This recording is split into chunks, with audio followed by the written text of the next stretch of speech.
Donc, bienvenue dans notre podcast où, avec Vanessa, on va démêler sans filtre des sujets qui vous trottent dans la tête. Installez-vous confortablement. On va parler beaucoup, on va peut-être rire même, et on va sûrement apprendre des trucs au passage. C'est parti, Sarah, merci. Aujourd'hui, on a le plaisir de recevoir le docteur Khaled Miri. Salut Vanessa, Bienvenue, enchanté. merci. Et puis, pour parler avec toi aujourd'hui du TDAH, quels sont, comprendre ses enjeux et aussi un petit peu déconstruire les idées reçues qu'on a sur le sujet, parce que je pense qu'on en a pas mal. Ouais, comme un peu pour tout. Mais en tout cas, merci pour l'invitation. C'est avec plaisir. Puis j'espère que je pourrai apporter mes connaissances et être utile aux viewers. Est-ce que tu peux nous parler un petit peu de ton parcours? Alors moi, j'ai fait médecine pour faire psychiatrie initialement, à la base. J'étais très intéressé par la psychanalyse. Après, je m'en suis un peu éloigné, hein. Mais je trouvais assez fascinant et intéressant de comprendre le psychisme humain, les comportements, les interactions. Je trouvais toute la psychiatrie assez intéressante et puis j'ai fait d'abord mes études de médecine en Roumanie avant de venir faire ma spécialité, à Genève. En fait, la psychiatrie à Genève est assez ouverte et le fonctionnement n'est pas aussi académique que dans d'autres pays d'Europe comme en France, par exemple, où on choisit, une spécialité, on postule et puis si le chef de service accepte de nous prendre, on a tout un catalogue d'objectifs à réaliser en fonction des services par lesquels on passe et puis on peut choisir, on peut se faire un petit peu son parcours à la carte en fonction de ce qui nous intéresse le plus et puis, chercher à se former comme on le désire initialement. Donc, voilà, j'ai fait ma spécialité, de psychiatrie à Genève et puis, là actuellement j'ai mon cabinet, près de Plainpalais, au centre, de Genève et je travaille, également, pour une clinique, où j'ai quelques patients et à côté de ça, je suis aussi, médecin d'assurance pour la SUVA, l'assurance accident. Tu fais des études aussi encore en parallèle, non? Oui, sur la médecine d'assurance. D'accord. Parce que, c'est vrai qu'on se pose beaucoup de questions sur le coût des assurances et puis, leur impact. C'est clair que le système actuel depuis le XXe siècle, les gens ont beaucoup plus accès aux soins. C'est, je trouve, quelque chose d'extrêmement positif. Il y a encore des inégalités, mais globalement, c'est assez rare en tout cas en Suisse, de trouver quelqu'un qui ne se fait pas soigner s'il en a besoin. Ça, on le doit au système d'assurance. Je pense qu'on peut cracher sur plein de choses et je rejoindrai plein de gens qui sont pas contents, sur le sujet, mais je pense aussi qu'on peut pas non plus s'en passer. Parce que s'en passer, ça voudrait dire que les gens ne peuvent plus être soignés et plutôt que de continuer à me plaindre sur, les refus d'assurance ou ce genre de choses, je préférerais aller me former pour mieux comprendre comment ça se passe, essayer de voir ce qu'on pourrait faire. Et du coup, tu te formes, c'est où? C'est dans le cadre de l'université ou c'est... Oui, je fais un master à l'université de Bâle en médecine d'assurance. Après avoir, effectué la certification SIM et puis j'ai fait, un certificat d'économie de la santé avec Harvard Online et un certificat de leadership avec au MIT en ligne. Magnifique. En soi. Et du coup, dans le cadre de tes fonctions, de ton travail, est-ce que tu as des spécialités, des thématiques ou des intérêts pour certaines maladies plus que pour d'autres? Alors, en médecine, il y a la médecine générale de base, puis après il y a les spécialités. La spécialité, c'est la psychiatrie. À partir de là, il existe dans chaque spécialité des surspécialités. Pour moi, ce que je considérais comme des surspécialités, ce sont des certificats qui sont reconnus par la FMH et l'ISFM, hein, l'organisme de formation des médecins. À cet égard, on peut retrouver des diplômes en addictologie, il me semble, en psychiatrie de la personne âgée, il me semble aussi en psychiatrie de liaison, donc la psychiatrie à l'hôpital général des douloureux chroniques ou de toute la psychiatrie qui rentre en ligne de compte chez des personnes hospitalisées pour des problématiques de santé physique. Il n'y a pas d'autres titres de spécialiste. Donc ça me gêne toujours un peu de dire voilà, parce que j'aime un sujet, je suis spécialisé de la question. Je dirais pas que j'ai une spécialité dans tel ou tel domaine. Par contre, si je dirais plutôt que le trouble déficit d'attention avec ou sans hyperactivité m'intéresse beaucoup, donc j'ai beaucoup de personnes qui en souffrent. Mais l'expert dans le domaine, en tout cas à Genève, c'est le professeur Nader Perrou. Lui, par contre, au travers de toutes les publications qu'il a effectuées, de toutes les connaissances qu'il possède, c'est quand même la référence. Là, on pourrait peut-être parler de surspécialité, mais dans un contexte de niveau académique Mmh. et de réalisation. Donc, si on doit parler d'un surspécialiste, je pense que ça serait plus juste de le considérer lui. Maintenant, c'est vrai que le TDAH m'a beaucoup intéressé, et donc j'ai beaucoup de patients qui en souffrent, et les addictions m'intéressent énormément aussi, Ok. en soi. Moi, j'imagine qu'il y a plusieurs types d'addictions. Souvent, quand on parle de ce terme-là, on imagine l'alcool, on imagine la drogue. Il y a Oui, probablement d'autres addictions. ah non, c'est clair, il y a également les addictions comportementales. On a l'addiction au sport, par exemple, l'addiction au jeu d'argent, l'addiction au sexe, l'addiction aux jeux vidéo. Il y a différents types d'addictions, et qui ont un passablement de mécanismes communs et qui rentrent en ligne de compte. Donc oui, effectivement, maintenant, c'est vrai que c'est beaucoup plus rare de recevoir des addictions comportementales. Les HUG ont un service spécifique, enfin, des collègues qui s'en occupent spécifiquement. Mais la globalité des problèmes addictologiques, elles sont surtout centrées, majoritairement, à mon avis, sur l'alcool et le cannabis, par expérience. Avec le TDAH, on a quand même une espèce de forme d'addiction finalement, vu qu'on parle de la dopamine et de cette recherche constante justement. Alors, c'est un facteur de risque Mm. pour développer des addictions, Mm. effectivement. Ok. Mais c'est pas que le TDAH, de manière générale, au niveau addictologique, la majorité des situations où une addiction se développe, où les problématiques, c'est quand la personne recherche dans la substance une forme de médicament, une forme de solution. Mhm. Et c'est vrai que dans le cas du TDAH, vu que on recherche une forme de solution aux difficultés qu'on peut rencontrer, surtout quand on se rend pas compte, en fait, hein, Quand on n'est pas dit, diagnostiqué, tu veux dire. exactement, Ouais. quand on le sait pas, et qu'on se dit que c'est de sa faute, et qu'on cherche des solutions, et qu'on se rend compte que après avoir fumé un joint, on se sent beaucoup plus apaisé, ou après avoir bu un verre d'alcool, on se sent beaucoup moins pris par tous les stimuli, parce qu'évidemment, c'est un dépresseur du système nerveux central, donc il y a une réduction des capacités cognitives. Ça peut aussi avoir un effet, au contraire, un effet paradoxal, mais quand bien même, de toute façon, la majorité du temps, effectivement, c'est un facteur de risque, parce que les gens recherchent une forme de traitement. Et c'est là où c'est dangereux, il faut faire attention.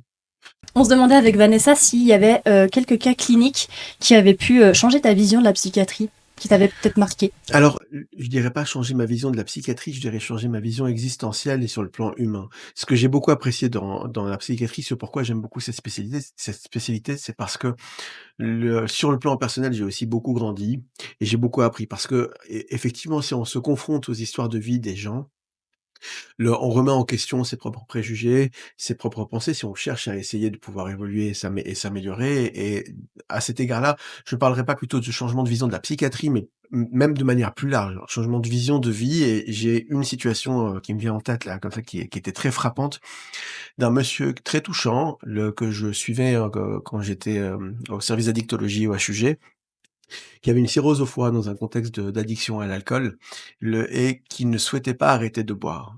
Il y avait eu plusieurs malheurs dans sa vie, sans rentrer dans les détails, et puis ses enfants avaient grandi, il avait pu faire ce qu'il fallait pour qu'ils puissent être indépendants et libres dans leur vie, ils vivaient bien, ils étaient plus inquiets pour eux. Et en fait, il était seul, sa femme était décédée, et l'alcool, c'était ses moments de plaisir et de penser à autre chose. Et moi, en tant que jeune, interne en psychiatrie, je pouvais pas me résoudre à: «OK, d'accord, mais vous aurez jamais votre greffe si vous continuez de boire, et puis vous allez mourir». La mort, c'est une question qui est, extrêmement large, mais quand on est jeune, et surtout quand on a fait médecine, on n'a pas fait médecine pour voir les gens mourir. Oui, donc Donc tu essayais de le convaincre qu'il fallait se battre. J'essaie de comprendre. Comme je te disais, pour moi, il fallait que j'arrive à faire en sorte qu'ils se battent pour vivre, mais j'essayais de comprendre pourquoi. J'ai toujours essayé de faire attention à pas imposer mon opinion, c'est quelque chose que je trouve très dérangeant. Et en fait, petit à petit, notamment avec des entretiens avec ses enfants, hein, qui étaient en pleurs, qui lui demandaient d'arrêter, en fait, au fil des discussions, de la compréhension de qui il était, de son histoire, ça m'a frappé, parce que j'ai compris qu'en réalité, la mort, c'était pas le pire pour lui, et que le fait de boire, ça lui permettait d'éviter le pire. Donc j'avais rien à côté à mettre en balance pour qu'en fait il choisisse d'arrêter pour réussir à vivre, parce qu'en fait le pire, il est en train de l'éviter déjà grâce à l'alcool. Et là, ça m'a frappé. Et depuis, je suis encore plus vigilant. Alors évidemment, je fais des erreurs, hein, et des fois, sans m'en rendre compte, avoir un jugement. Ça, je veux dire, je suis humain comme tout le monde, mais depuis, j'essaie de faire très très attention à essayer de détacher mes propres envies ou mes propres désirs vis-à-vis d'une personne par rapport à ses besoins, et partir du principe qu'en réalité, en fonction de la culture, de l'histoire, de la génération, de tellement de données, d'essayer de me centrer sur le référentiel de la personne. Mais pas qu'en psychiatrie, dans ma vie de tous les jours également. Ça a été extrêmement enrichissant. Voilà, ça, c'est l'exemple qui me vient en tête.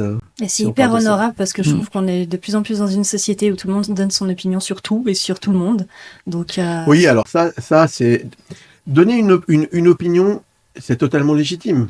Mais par contre, donner son opinion en considérant qu'elle est forcément bonne pour l'autre, c'est plus je vieillis, plus j'avance dans le temps. Alors, je suis pas vieux, hein, j'ai 40 ans, mais plus j'avance, plus je me rends compte que c'est dangereux en fait. C'est dangereux, et qu'on peut avoir son opinion, on peut l'exprimer, mais en définitive, chercher à considérer qu'elle est la bonne pour l'autre, c'est vraiment très dangereux, et c'est ce qui nuit à la différence.